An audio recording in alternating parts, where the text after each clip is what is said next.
Bona tarda i benvinguts a l'acte de presentació del llibre L'impacte de la intel·ligència artificial a les empreses de l'autor Xavier Marcet.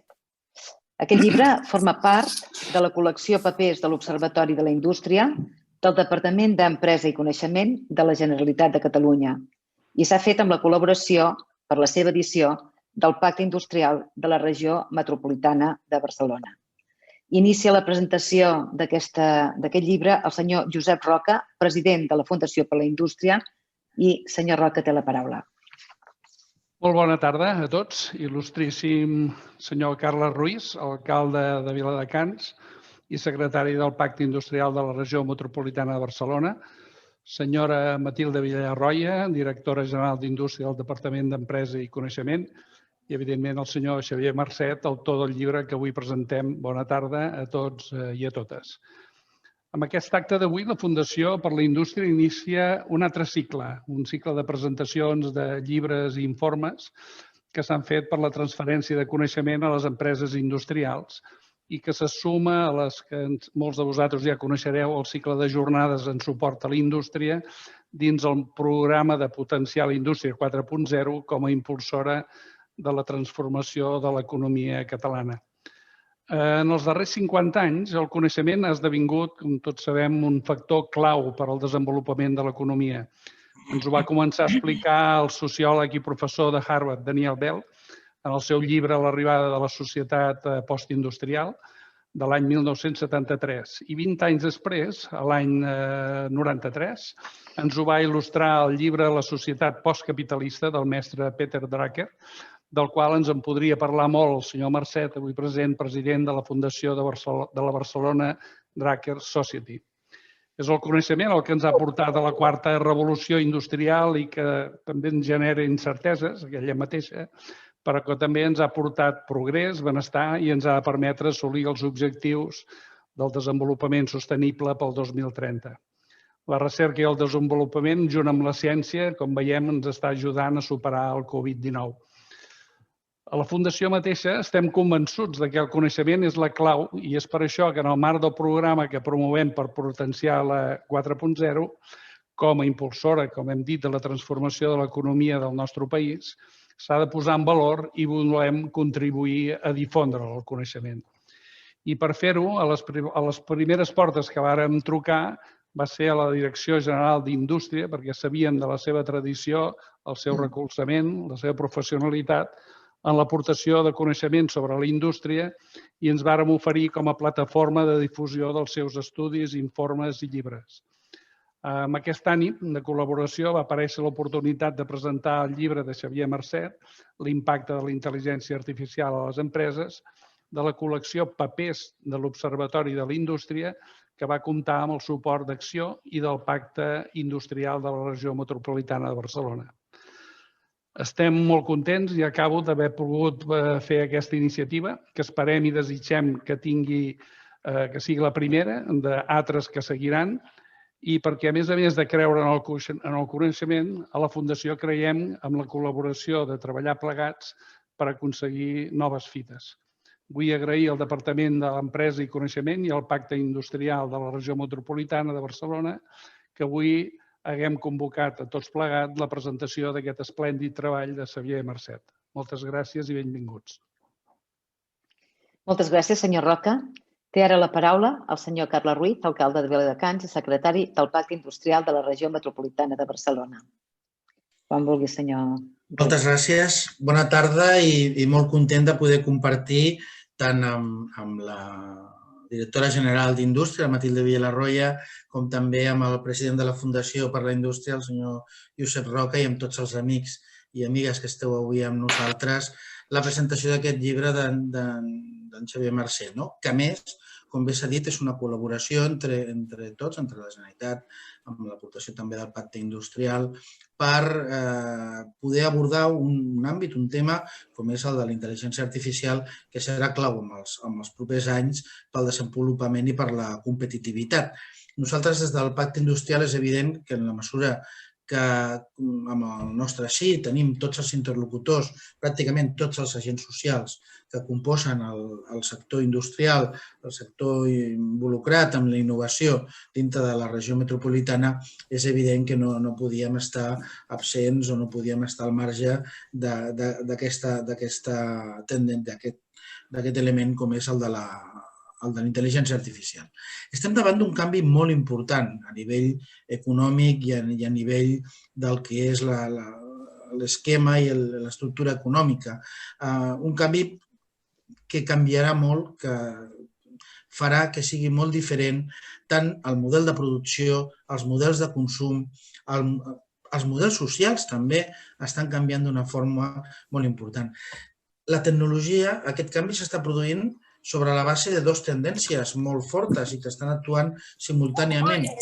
Una, la tecnologia, l'evolució i la capacitat tecnològica que està donant possibilitats i que està obrint possibilitats que fins fa uns pocs anys eren molt difícils de preveure.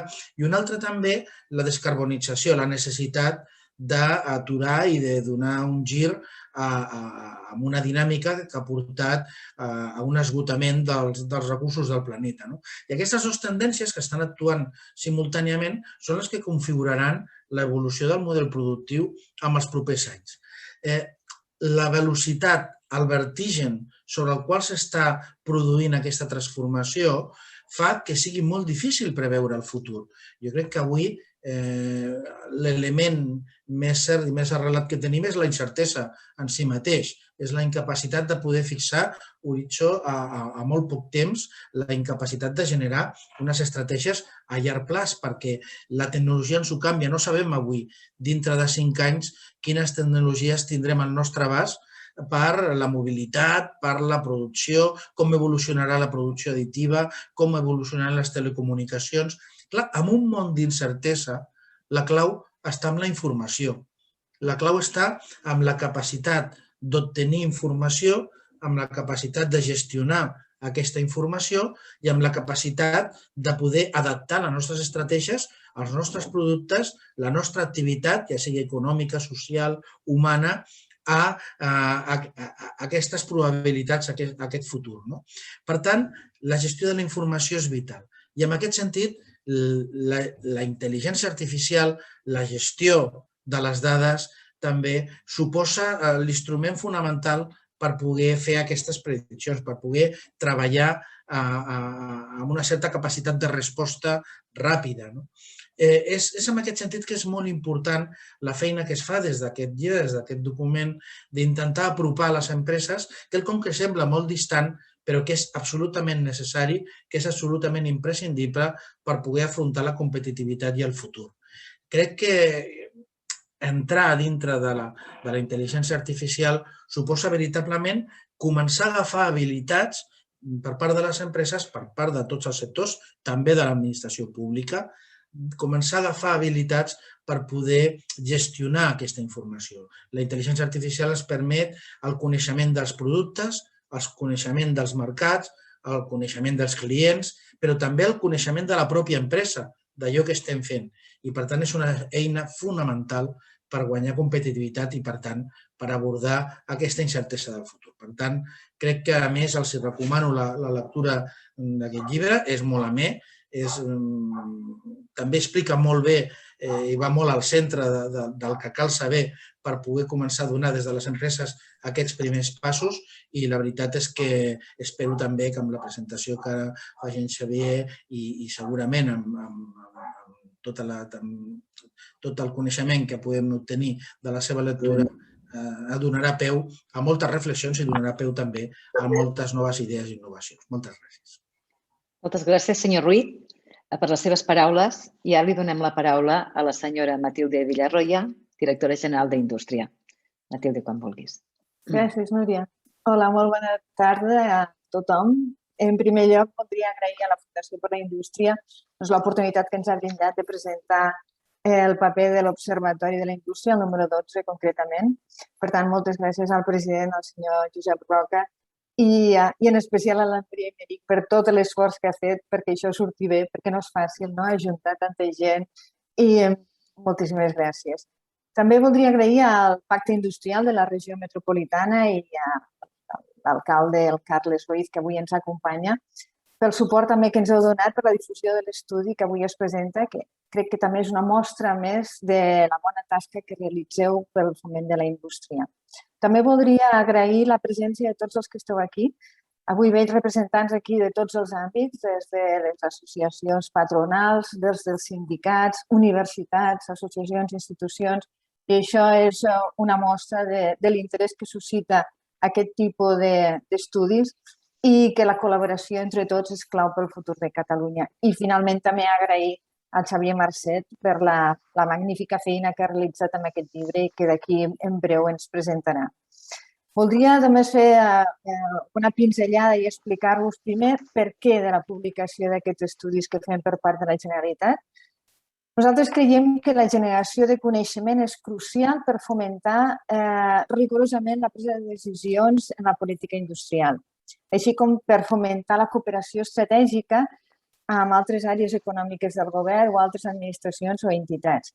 En especial, és necessària la generació de coneixement i la difusió sobre les macrotendències en economia industrial, atès que ens permetran avançar-nos al futur. I això avui en dia resulta molt important. Per això estem molt satisfets amb els estudis que hem impulsat des de l'Observatori de la Indústria. Creiem que són uns treballs força rigorosos que ens ajuden a reflexionar sobre la nostra societat i la nostra economia i ens donen els arguments per l'actuació política en diferents àmbits de l'economia productiva. Des del 2018, que s'han publicat 15 estudis, entre els quals, per no esmentar-los tots, però m'agradaria destacar alguns en particular. Han fet el de les dones en el sector industrial, que va realitzar la Carme Poveda. Un altre rellevant és l'impacte laboral de la indústria 4.0, que vam elaborar des de l'equip de l'Observatori, amb el Joan Miquel Hernández al capdavant, que és el que dirigeix aquests estudis i que avui també ens acompanya.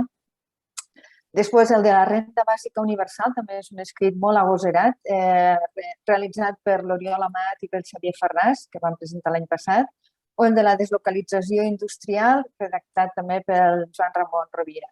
Aquests estudis són alguns dels que hem fet. Actualment tenim altres en procés d'edició, 3 papers més de l'Observatori sobre temes molt rellevants i d'actualitat que crec que també seran del seu interès. Una és la transició energètica i el seu impacte sobre la indústria, elaborat per un equip interdisciplinari de la Universitat Politècnica, dirigit pel professor Jordi Berengueres, el vicerector, que avui també ens acompanya, he vist.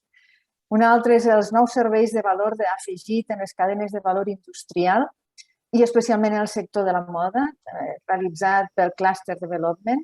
I finalment el valor compartit i la competitivitat sostenible, redactat per Orquestra, que és l'Institut Basc de Competitivitat, i un equip de l'Observatori, liderat pel nostre company d'Alberto Pets. I com podeu veure, són estudis que realitzem des dels àmbits més variats, des de les perspectives més diverses, amb aquesta voluntat de que siguin els més objectius possibles.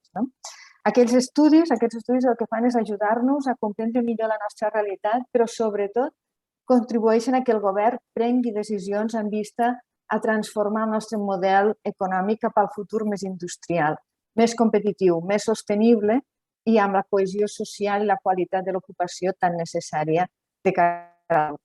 Tots aquests estudis els poden descarregar i permeten fer la falca, però de manera gratuïta a la web dels papers de l'Observatori de la Indústria que podran trobar en la web del Departament d'Empresa. I allí estan tots en PDF i se'ls poden descarregar, ja que avui en dia ho hem de fer tot una mica virtual, també en àrees de la sostenibilitat. Per tant, a partir d'aquí m'agradaria explicar-los també com naix aquest estudi. La idea d'encarregar aquest estudi en particular sobre l'impacte de la intel·ligència artificial va sorgir arran del paper que he esmentat sobre l'impacte de la indústria, l'impacte laboral de la indústria 4.0. Va ser un treball que va tenir molt d'èxit, molt de ressò en el seu moment, en el 2018, ja que donava resposta a una preocupació important dels agents socials que havia quedat recollida en el Pacte Nacional per la Indústria. I és com afectava això laboralment, tots aquests canvis que estan venint.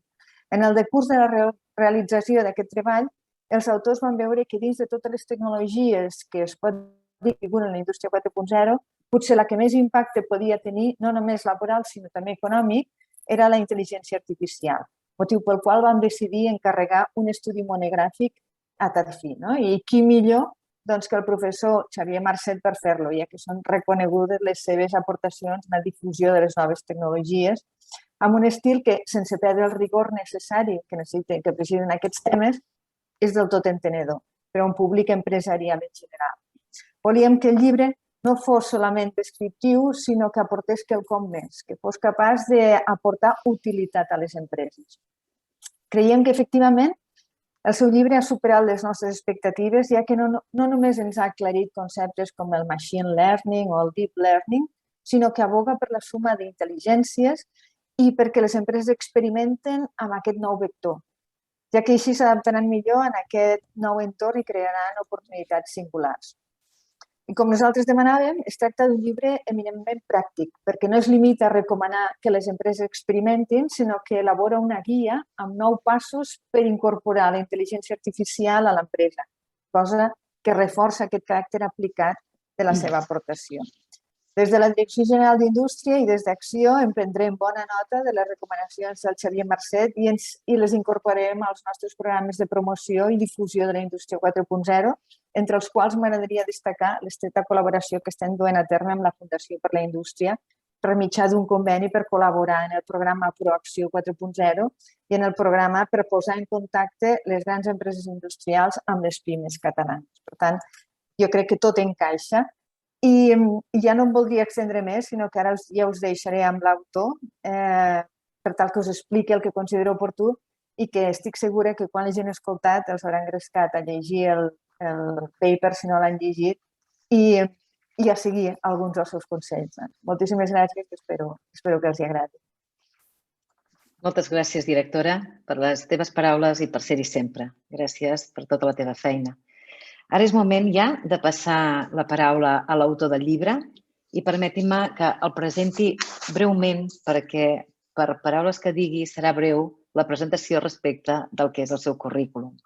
El senyor Xavier Marcet és consultor en estratègia, innovació i emprenedoria corporativa, format en postgrau en les escoles de negocis UC, Berkeley, IS i ESADE i una llicenciatura anterior en Història per la Universitat Autònoma de Barcelona. Des del 2002 treballa ajudant a empreses, universitats i administracions a desplegar models d'innovació orientats a obtenir resultats. És president del Lead to Change amb seus a Barcelona, Madrid, Boston i Santiago i ha desenvolupat consultories internacionals en més de 20 països d'Europa i d'Amèrica. És president fundador de la Barcelona Drucker Society, professor de la Barcelona School of Management i imparteix nombroses conferències al llarg de l'any sobre temes d'innovació i emprenedoria, així com classes a diferents escoles de negoci i universitats d'Espanya i Llatinoamèrica. Els seus últims llibres publicats són Coses que aprenem després, Innovació pública i Esquivar la mediocritat. És col·laborador habitual per temes de management del diari La Vanguardia, entre d'altres. Senyor Marcet, té la paraula. Moltes gràcies. Moltes gràcies a la Fundació, president, a Josep Roca, Núria, moltes gràcies per haver organitzat això avui. Moltes gràcies al Pacte Industrial, als dos Carles, el Carles Ruiz i el Carles Rivera. Moltes gràcies a la Direcció General d'Indústria, a Matilde Villarroya, moltes gràcies. Deixa'm també que feliciti per la feina que fan el Joan Miquel Hernández i el Jordi Fontrodona, que m'han ajudat molt i sense els quals aquest llibre no podria ser. És un llibre per mi molt més important del que pugui semblar i està dedicat a un dels meus grans amics, que és el Paco Soler Parellada, que és una persona que té l'habilitat de fer-nos millors a tots els seus amics. He patit bastant perquè li volia entregar i ha tingut algun contratemps i per tant ha estat un llibre també molt emocional per mi. No sé si és la primera frase del llibre, però sí, em sembla que sí, que diu que aquest no és un llibre de tecnologia. Jo no el podria escriure. La meva vinculació amb la tecnologia és molt llarga perquè des dels anys 90 vaig ser cap de gabinet del rector de la Politècnica, però jo la meva primera formació era humanística, després vaig formar-me en escoles de negoci en diferents llocs i per tant moltes vegades, diguem-ne, tot i que he intentat aprendre, com deien els grecs, per simpatia, moltes vegades trobes a faltar les bases i aquí també m'ha passat, també us haig de dir que m'ha passat. i que, com sempre que acabes d'escriure una cosa, un acaba sent molt més conscient de les seves ignoràncies, la qual cosa sempre és molt d'agrair. Ha estat un bon viatge, aquest llibre.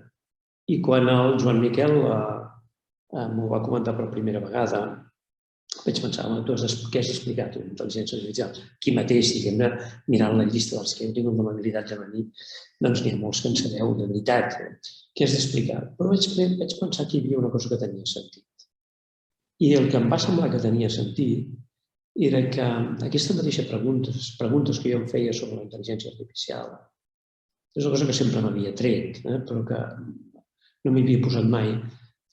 Vaig pensar que molts empresaris que tampoc tenien formació tècnica, que segurament també tenien una formació de gestió similar a la meva, alguns que no, que són enginyers i que probablement tenen una altra aproximació, doncs probablement els hi aniria bé. I aleshores, si no m'hagués vist capaç de fer una cosa des d'un punt de vista tecnològic, sí que em va semblar que la pregunta sobre quin impacte tindria això sí que era una pregunta pertinent que m'interessava fer-me. És una pregunta que m'he fet molt últimament sobre l'impacte de les tecnologies. La vida de vegades et posa adversitats, de vegades et fa regals. I un dels regals que m'ha fet els darrers anys és poder treballar per una gran multinacional que m'ha encarregat que l'ajudi a gestionar temes d'innovació, bàsicament amb les universitats de Boston, especialment amb MIT i especialment amb Harvard i altres universitats d'aquestes que impressionen molt. I he vist moltes tecnologies d'aquestes emergents, tecnologies que eren realment molt interessants. I us haig de dir que sempre al final m'acabava fent dues preguntes, que és algunes de les preguntes que estan al darrere d'aquest llibre. Sí, molt bé, tot això és espectacular, totes aquestes tecnologies és impressionant. Però per a què serveixen per als meus clients? Avui citarem unes quantes vegades a Drucker. Drucker deia que la missió d'una empresa, de qualsevol empresa, és crear clients. La pregunta és, per a què serveixen per als meus clients? I dos, escolta, si jo soc Google, li tinc tots els diners del món, ni tinc tota la capacitat del món d'absorbir qualsevol tecnologia, quan hi haig d'entrar? Em va semblar que aquest viatge tenia sentit i el llibre aquest és un llibre que bàsicament és aquest viatge. El Drucker deia també una cosa que aquests dies estic escrivint un article per La Vanguardia, que deia que és molt important que les empreses ens focalitzem en els futurs que ja han passat, és a dir, en els futurs que ja s'han acostat. La vida és molt important que tinguis la sensació que estàs més a prop del futur que del passat. El futur no l'atrapes mai, mai. Però tens aquesta aspiració d'acostar-t'hi.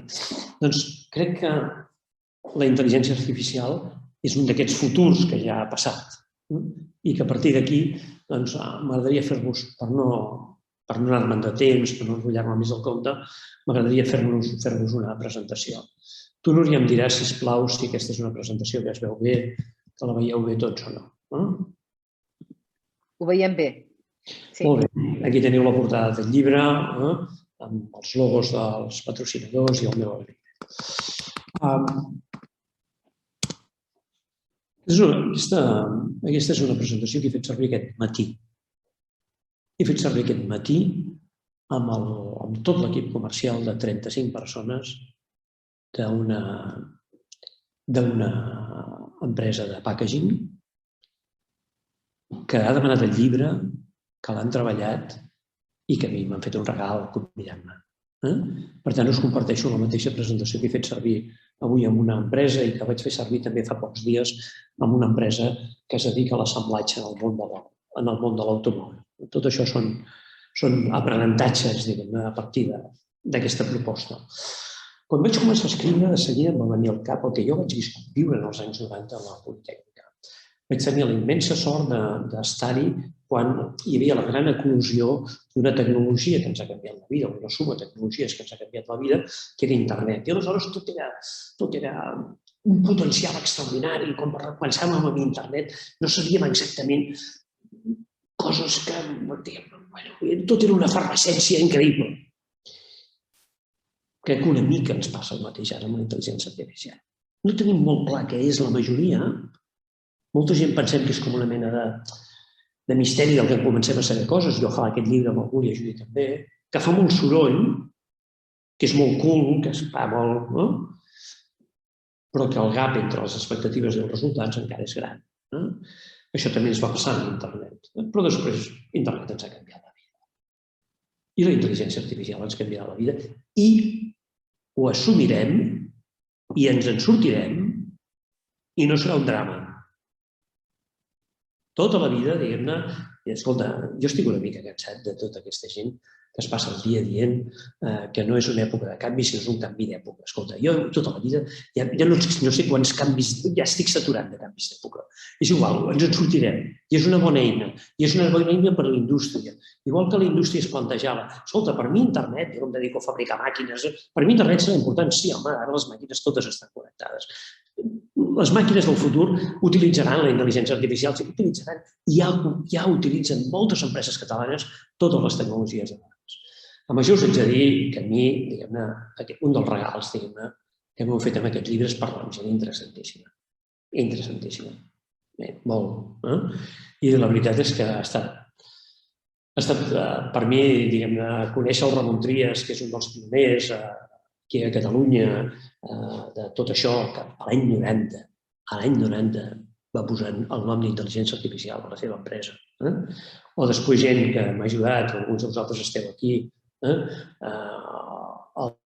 Pierre del Banc de Sabadell i molta gent que en sabeu molt més que jo i que m'heu ajudat molt a desentranyar una mica aquesta caixa. Quina ha estat la posició que he intentat? Ja la tenia abans del llibre, però després del llibre l'he incrementat.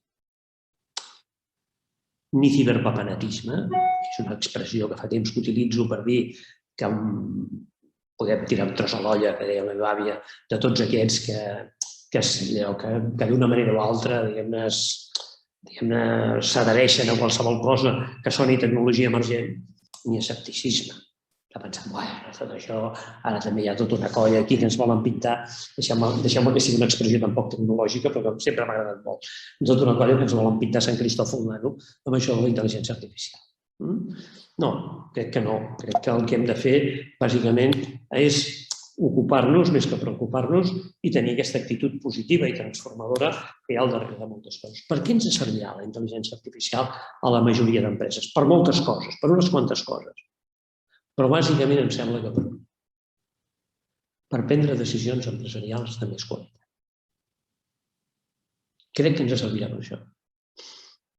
Vosaltres, igual que jo, quan pugem al cotxe, i alguns que us conec, diguem-ne, de la llista, i que us agraeixo que estigueu aquí, si a l'edat que teniu com jo, escolta, quan pugem al cotxe no agafem aquelles guies de paper per mirar on has d'anar i trobar el callejero. No, no ho fem.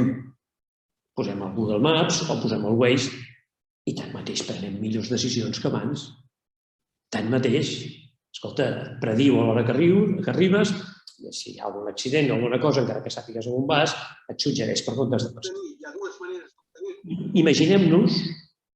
Imaginem-nos que per a moltes de les coses importants que nosaltres tenim en la nostra feina, comencem a tenir assistents d'aquest tipus. Que a mesura que vagin apareixent com a assistents, no en direm d'intel·ligència artificial. En direm això, el Google Maps, el Waze, en direm cadascú pel seu nom i cognom. I per tant, canviarem una mica aquesta lògica de misteri. Per què ens servirà en general això? Doncs per augmentar la productivitat, per tenir més predicció sobre algunes decisions comercials. Avui, per exemple, estàvem treballant molt el tema de les decisions comercials basats en dades i l'ús de l'intel·ligència artificial, per fer algunes de les coses que abans ja deia el Carles Ruiz, per fer millor determinades prescripcions. Tindrem moltes dades. De fet, el tema de les dades en aniré parlant. I el Big Data ens ajudarà a moltes coses, però nosaltres hi farem les Small Data. No serà només, diguem-ne, el paper de les màquines.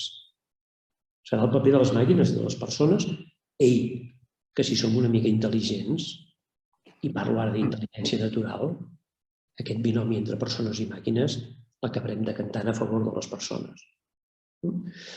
que són les que muntem la societat. I finalment ens permetrà fer un tipus d'anàlisi diferents, amb coses diferents fins ara. Per mi, què és molt important? Bàsicament, aquest plantejament de com afectarà la intel·ligència artificial als nostres clients. I això, diguem-ne, us asseguro que serà tan important i tindrà un impacte tan gran com va afectar internet als nostres clients.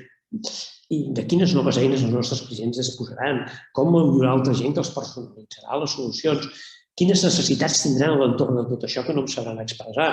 I finalment la pregunta del milió serà, escolta, amb aquesta eina jo puc crear més valor per als meus clients, puc diferenciar-me dels altres, crear més valor per als meus clients?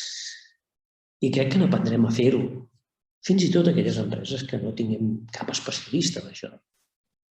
Perquè crec que el nostre paper d'usuaris, home, per segons quins projectes, és evident que necessitem especialistes, però a les empreses hi ha moltes coses que les fem i les fem bé i les utilitzem competitivament i el que fem és contractar serveis d'especialistes. No em preocupa tant això. Ens hauria de servir bàsicament per guanyar competitivitat i un tema de la productivitat. Ja sabeu que un dels problemes grans que tenim, grans, això alguna vegada n'he parlat amb el Carles Rivera, un dels problemes grans que tenim aquí és la productivitat. De fet, l'últim llibre del Chesbrough està destinat a la paradoxa aquesta de que hi posem més tecnologia a tot, però no augmentem la productivitat, que no és un tema bo.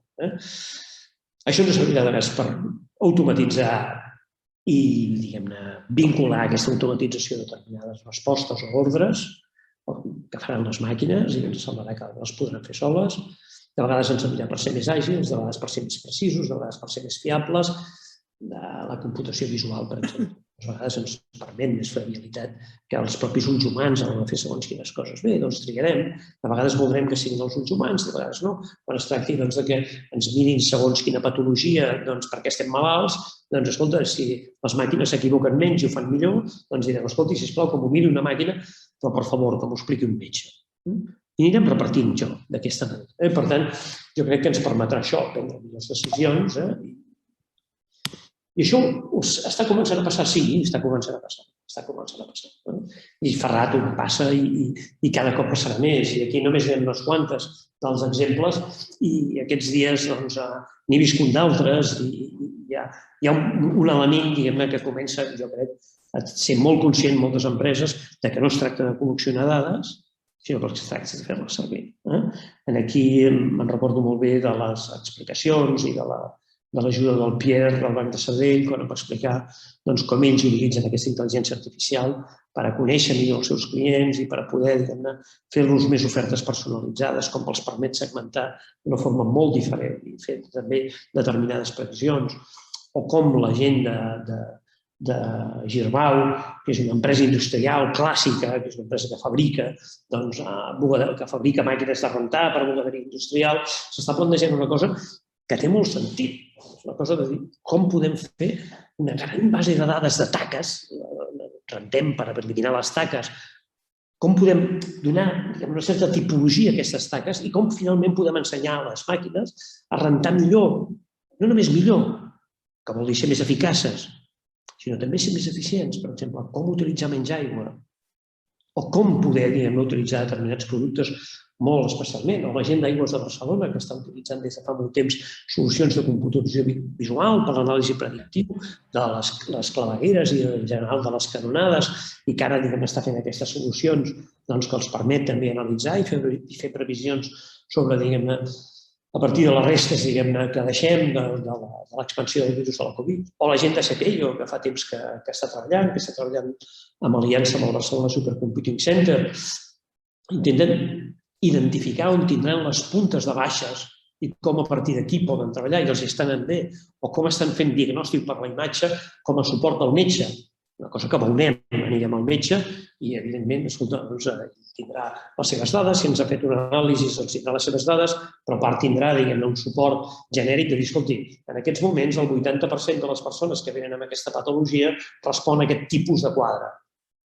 O podrà fer encara més coses més endavant. Podrà dir, escolti, però a més, com que tenim aquest perfil genètic seu, a vostè el que li fem, no és només un diagnòstic comú, sinó que a vostè el que li fem és una prescripció que tingui molt en compte el seu ADN profund. I a més de tot això, el que hauríem d'aspirar és que els nostres metges no perdessin l'ull clínic. L'ull clínic. que seria el nostre small data i que moltes vegades fa la diferència. O gent que fa anys aquí, fa molts anys ja, que la gent de Fitronics, vaig parlar amb ells, després la gent d'altres empreses a Catalunya, Competition, etc., que fan serveis de manteniment predictiu i que a partir d'aquests serveis comencen a utilitzar dades. En general, tenim tres coses que són tres coses que tenen en comú les dades i que són la revolució que estem vivint. Nosaltres venim de la internet del coneixement i de les persones. El coneixement és quan aneu a buscar Google, i les persones, LinkedIn, les xarxes socials i el WhatsApp i tot el que vulgueu. Però comença a agafar molta força aquesta internet de les coses, que ho sensoritzarem tot i que, a més, suposo que al començament ens passarem 3 pobles sensoritzant coses que no té cap sentit, però que ho farem. Bàsicament ens donaran moltes dades que ens permetran després fer altres tipus de patrons, de relació entre les dades.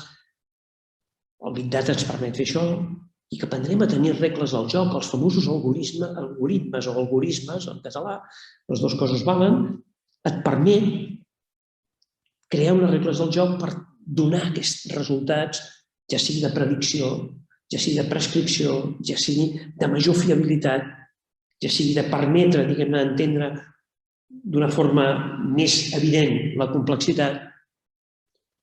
Aquestes tecnologies treballaran amb dades històriques i amb dades en temps real. Moltes ciutats ara es plantegen, moltes empreses, això que es coneix com el digital twin, el bessó digital, que no és res més que la capacitat de plasmar amb una mena de gran dashboard, amb una mena de gran panell, diguem-ne, on veus totes les dades històriques i reals, en directe, i que et permet sobre això innovar i que et permet sobre això prendre decisions sense necessitat de tocar la realitat. Són coses interessants, són coses que existeixen, són coses que el que hem buscat aquí, a més, és que hi hagi un cert camí, com deia abans la Matilde, la directora general, que ens permeti que moltes empreses que no tenen facilitat perquè no tenen experts en tot això, puguin entrar-hi. Home, hi ha una cosa que sí que em semblava que era el punt 1, que necessites una mínima comprensió bàsica com d'això i com de moltes altres coses a la vida, com de moltes altres tecnologies. I això és complicat, esperem que no, i esperem que per alguns aquest mateix llibre té una certa vocació d'algú que no hi entén en profunditat, però sí que ha llegit molta literatura sobre això, doncs de poder ajudar a aquesta comprensió bàsica. El segon tema és no perdre mai de vista el client. No encastellar-nos amb la tecnologia i perdre de vista el client. Nosaltres no vivim de la tecnologia, nosaltres vivim dels clients. I aquest és un element bàsic que serveix per això i per moltes altres coses. I la tercera és entendre que la intel·ligència artificial, si ara ens poséssim exquisits i alguns dels que hi sabeu molt, em diríeu que no, però en general aquesta afirmació és correcta. La intel·ligència artificial funciona amb una benzina que són les dades. I de la qualitat d'aquestes dades depèn que després tot l'altre, tots aquests algoritmes a vegades molt complexos, les solucions de machine learning, les solucions de deep learning, etc., acabin donant un tipus de resultats fiables o no. I això és la part menys sexy d'aquests projectes, que és on hi ha menys sex appeal. El director d'intel·ligència artificial, les persones que més m'ha ajudat amb això de la universitat, em deia moltes vegades, Xavier, aquestes bases de dades les hem de depurar artesanalment. I això és molt pesat, però és absolutament imprescindible. A partir que tu tens, diguem-ne, clar, com això pot afectar el teu client i com tens dades, et pots començar a plantejar si té sentit utilitzar algunes de les solucions clàssiques d'intel·ligència artificial tenint present el per a què sempre, el per a què. I de vegades sí, de vegades, diguem-ne, és evident que serà així. I de vegades, i aquí em va fer molta gràcia el Ramon Trias explicant-me alguns casos d'alguns clients seus, d'aquí em guardaré ben bé de dir el nom, em deia, bueno, aquests, com que tenen molts calés, volen posar intel·ligència artificial a tot arreu perquè volen matar mosques a canonades, bàsicament per fer veure que tenen canons. No tot ho necessitarem arreglar amb la intel·ligència artificial. Moltes vegades, amb una estadística ben portada, en tindríem més que suficient o amb solucions de business intelligence que ja tenim moltes empreses. El problema moltes vegades, a moltes empreses, és que hem anat acumulant moltes dades, d'altres encara no han entrat en aquesta cultura. Però la intel·ligència artificial i el Big Data no és col·leccionar dades, que és una cosa, a més, cada cop més cara i poc sostenible ambientalment. El que hem d'aprendre és a treure profit de les dades. I aquí és on hem d'intentar definir aquest tipus de projectes i cada cop hi haurà més suport de les administracions, més empreses que ens donaran servei, etc., per poder-ho fer. I a partir d'aquí, valorar les coses en termes de projecte. I escolta, com valorem un projecte? Doncs el valorem en funció de l'impacte que té per nosaltres, de la capacitat de fer-nos guanyar diners, de diferenciar-nos, de mantenir la nostra competitivitat, el cost que té, la qualitat, el temps que tarda en posar-se en marxa. I aquí el sisè punt és un tema que no és menor. La intel·ligència artificial va millorant a mesura que va aprenent. No tota, és igual, però el machine learning, l'essència és aquesta. Escolta, vosaltres, com hi ha moltes, segur que molts dies heu utilitzat el traductor de Google, el traductor de l'anglès de Google. Escolta, està molt bé, està molt bé. Si no ens posem estupendos, jo no m'hi poso, està molt bé, però és que a més, comparat amb fa 3 o 4 anys, és que és enormement millor. Doncs això és el que ens passarà amb les solucions que nosaltres mateixos tindrem. I dues últimes coses. Una, la primera és que, com amb totes les coses aquestes de la transformació digital, anem al tanto, perquè la part fàcil és la d'injectar tecnologia. La part difícil és la que canviem les persones. Aquesta és la part difícil. I finalment, com tot, hem de valorar els resultats que tot això ens dona, etc.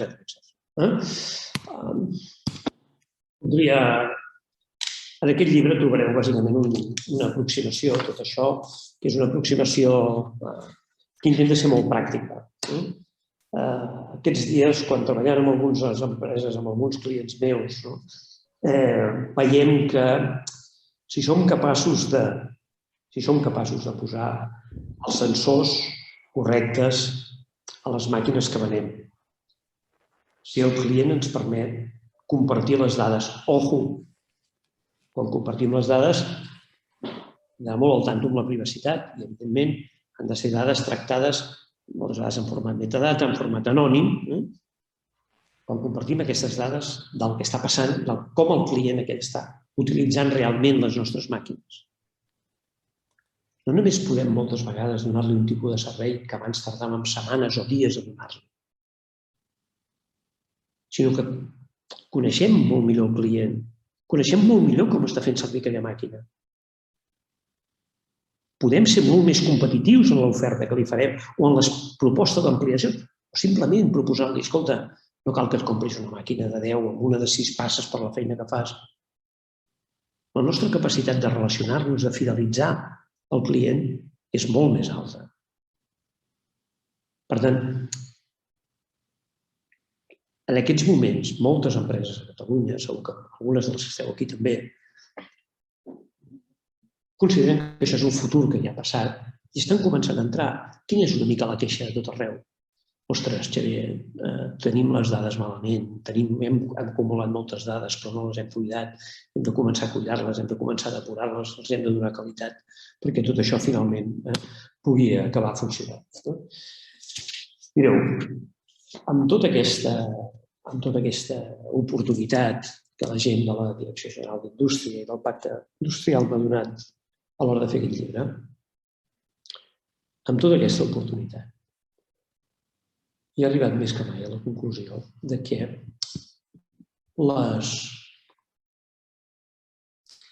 les màquines en part substituiran les persones. Però no d'una forma tan pessimista com alguns ens han plantejat.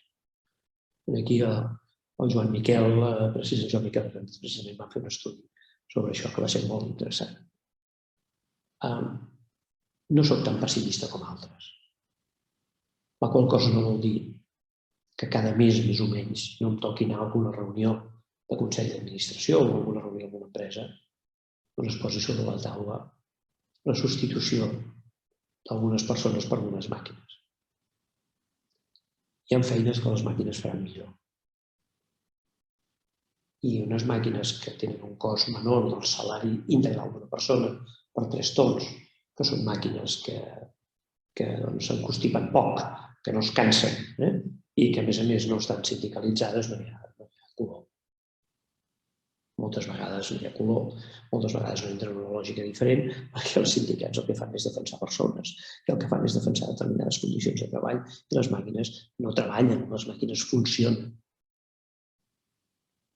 Per tant, hi haurà passos que es donaran. Escolta, doncs això no és fàcil. No és fàcil mantenir la competitivitat sense donar segons quins passos. També m'adono que hi ha moltes d'aquestes empreses, no tant els negocis, però sí les empreses, que són comunitats de persones al voltant d'un propòsit, que s'ho rumien moltes vegades abans de saber si no aquestes persones no poden fer altres coses i moltes vegades poden fer altres coses. Per tant, us haig de dir que veurem de tot i que a vegades les solucions no seran fàcils, però també hi veig moltes altres oportunitats. També soc positiu i soc optimista i crec que això ens omple d'oportunitats. Hi hem d'entrar, com sempre, però crec que ens omple d'oportunitats, que no tots són amenaces. No, crec que ens omple d'oportunitats. I crec que el secret està en la suma d'intel·ligències. L'Elon Musk va fer una cosa que és un tio superinspirador i tot, no en parlem ara. Però va fer una cosa que és que el problema que té Tesla és que treu un model de cotxe que entusiasma a tothom, però després no té encara capacitat de producció. Van fer una fàbrica impressionant, elevada, que van resoldre molt bé el tema de l'energia i van decidir només posar-hi només màquines. Cap persona. No va funcionar. Les màquines no sabien resoldre els embuts de la producció ni altres complexitats. Hi ha moltes coses que les màquines no faran i que voldrem o només sabrem fer les persones. Tot això tindrà impacte. Tindrà impacte sobretot si no ens ocupem. Sempre penso que aquelles persones que estan treballant, aquelles persones que tenen una determinada formació, que pertanyen a un determinat ecosistema social, se'n sortiran més fàcilment. El que em preocupa molt són aquelles que no tenen aquest accés a aquest ecosistema. Però no soc tan pessimista respecte de l'impacte de tot això en termes de llocs de treball. Les persones fem moltes coses que ens adaptarem. L'únic que hem de fer i recomanar als nostres fills és que no s'especialitzin professionalment ni en estudis en allò que les màquines faran millor que les persones. Però tindrem espai, les persones, clar que tindrem espai, en tindrem molt. Però també ens haurem d'acostumar a fer aquesta suma d'intel·ligències, a fer-la com a empresa, a fer-la individualment, també a fer-la com a societat.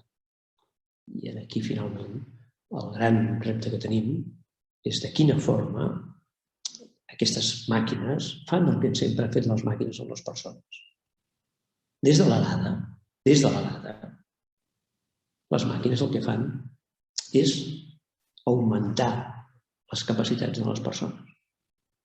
El nostre repte com a generació és aquest, digueu-me, ignorant.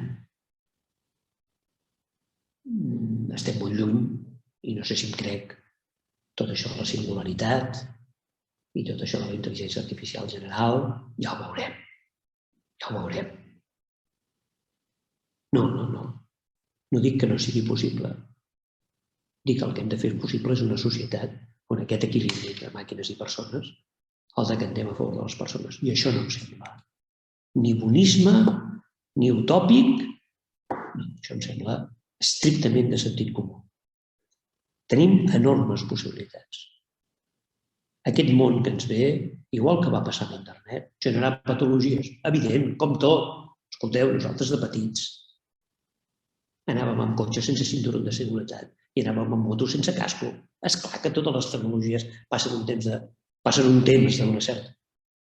Generar alguna patologia segur que haurem d'aprendre a gestionar, ja les està gestionant, ja està generant ara. Però estic absolutament convençut, i més després d'aquesta oportunitat d'escriure això, que la suma d'intel·ligències no només ha d'augmentar la competitivitat de les nostres empreses, sinó ens ha de fer més dignes també com a persones. Moltíssimes gràcies per aquesta oportunitat.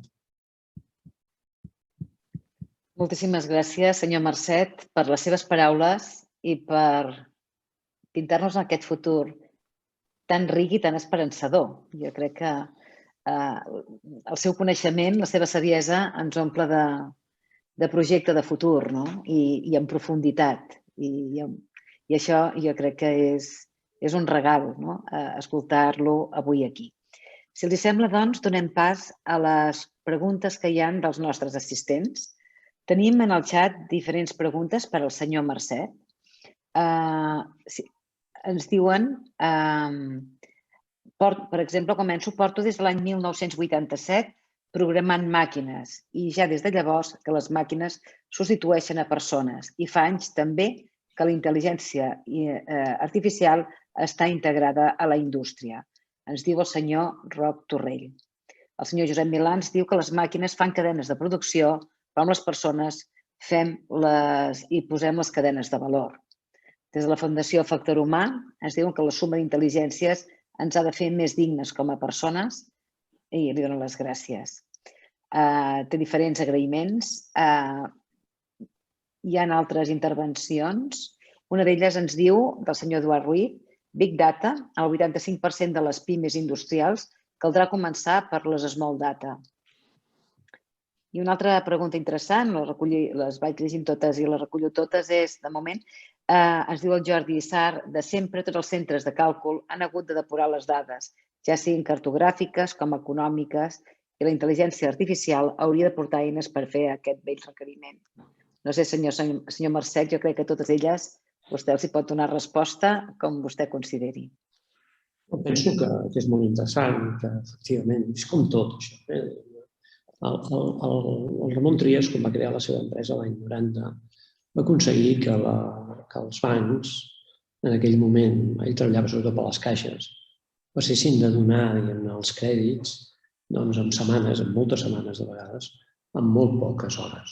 I això ho va fer fa molts anys. Per tant, sí que és veritat que hi ha molts anys, fa molts anys que hi ha moltes d'aquestes solucions que estan, però estem parlant d'una difusió d'això molt més generalitzada que la que hem tingut en els darrers anys. Fa molt temps que dic que les persones hem de treballar molt bé en les Small Data. Les Small Data aquí, les Small Data són molt aquest tipus de precisions qualitatives que les persones tenen. Aquest dematí, quan parlàvem amb els comercials, els deia, la Small Data és la cara que et fa el client quan li vas a vendre. És aquest tipus d'insights, aquest tipus d'elements que són molt difícils, es podria fer, però són molt difícils d'integrar en aquestes lògiques. Una de les coses que em sembla més importants que hem de fer a la vida, i això no cal que siguem, no és un tema de joves ni de grans, és una competència que podem adquirir, que és una competència important. Crec que una de les coses més importants que hem d'aprendre és a fer síntesi. Si us en recordeu del batxillerat, hi havia una diferència, ens explicava la diferència entre un resum i una síntesi. El resum era una reducció d'escala. Tu tens 100, resumes a 10. Però la síntesi és una altra cosa. La síntesi és que de molts elements d'aquests els donaran les màquines, tu acabes decidint quins són aquells 3 o 4 factors que tu et fan diferent. I això és molt important per a la competitivitat.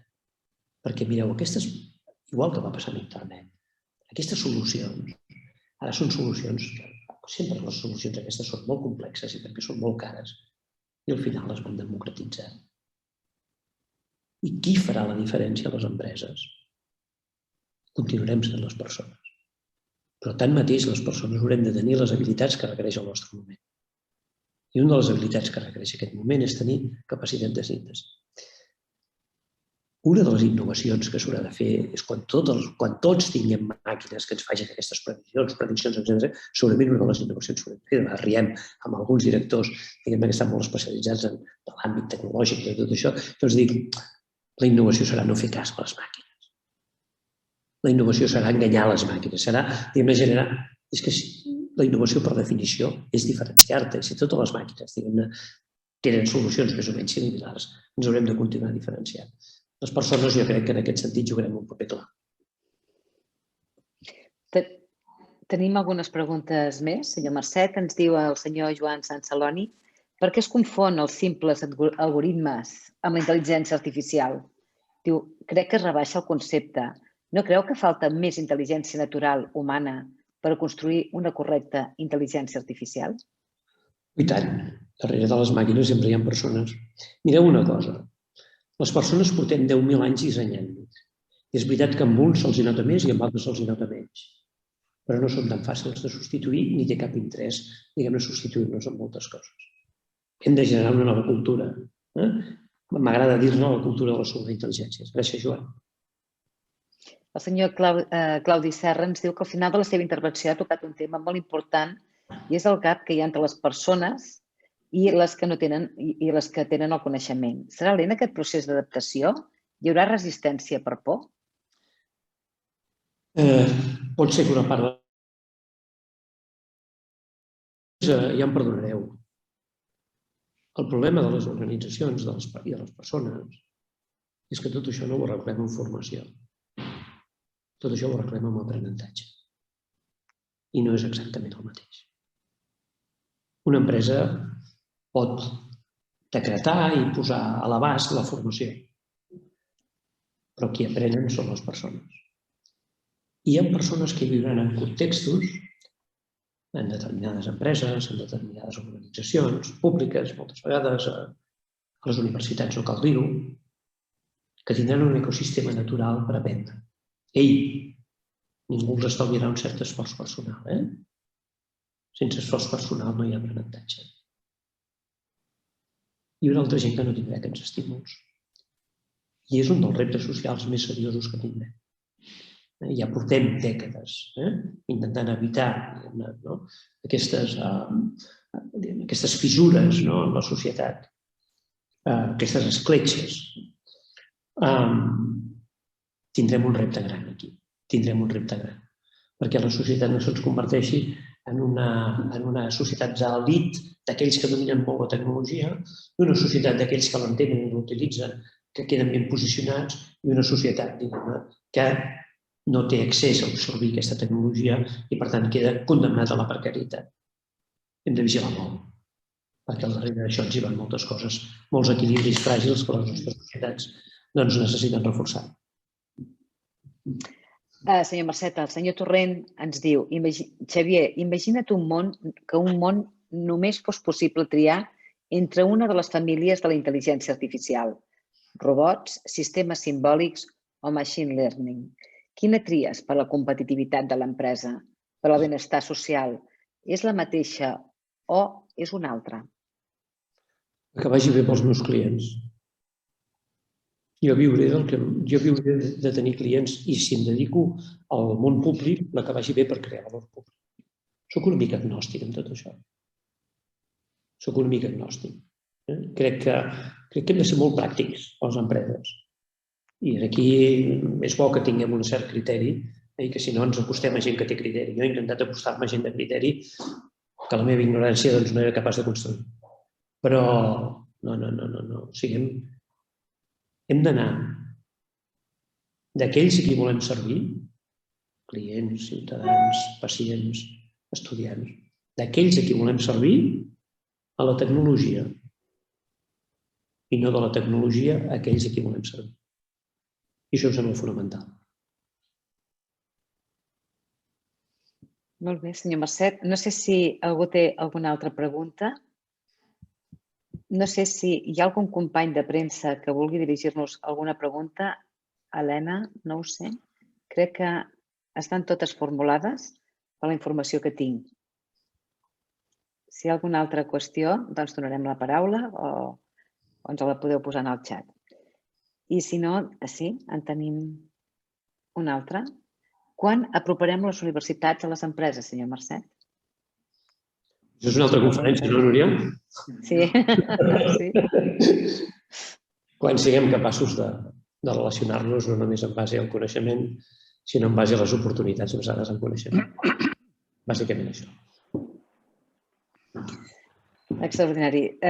Moltes gràcies, senyor Marcet. Moltes gràcies. L'Helena ens diu que no hi ha premsa. Moltes gràcies per la seva lliçó magistral. Gràcies a tots els ponents. Jo voldria fer com a moderadora un agraïment a aquesta cura del temps de tots vostès. Gràcies a la directora general d'Indústria, gràcies Matilde Parceri, gràcies Joan Miquel Hernández, perquè sempre hi ets, per tota la teva feina, que a vegades esteu al darrere i els que organitzem. Gràcies sincera, Joan Miquel, per tot. Gràcies, Carles Rivera, gràcies a l'alcalde, gràcies a tots i a tots vostès. I a mi només em queda passar la paraula al president de la Fundació perquè faci la cloenda d'aquesta jornada. Senyor Roca, té la paraula. Moltes gràcies. Realment només dues paraules de comiat. Moltes gràcies, professor Marcet, Xavier Marcet, per la seva excel·lent presentació de l'estudi i que estem segurs que de l'aprofundiment del mateix en podrem extreure tots els que estem a davant d'empreses i no aplicacions pràctiques per la nostra quotidianitat. Hem llegit també en articles seus, ho he llegit recentment, que la resiliència, que en parla vostè en articles, i la capacitat de reacció en temps d'adversitat continua sent fonamental per a les empreses. En deduïm que la reacció la faran les persones, que vostè ha esmentat tantes vegades durant la presentació, n'estem convençuts. Finalment, gràcies, com ha dit la Núria, al Pacte Industrial, a la Direcció General d'Empresa per haver col·laborat que aquesta presentació hagi estat possible i també un agraïment a tots vosaltres per haver-nos acompanyat. Com sempre, anticipo que el dilluns, dia 26 d'abril, ja en el format tradicional de 16 a 17:30, tindrem una altra jornada, aquesta vegada amb la presència d'una gran empresa i ens acompanyarà el grup Canyigaral del sector alimentari amb més de mig segle de trajectòria i que ens presentarà la seva evolució cap a la digitalització. Ara sí, us dono altra vegada les gràcies a tots vosaltres per haver participat, acompanyar-vos i desitjar retrobar-vos ben aviat. Cuideu-vos i fins aviat. Gràcies.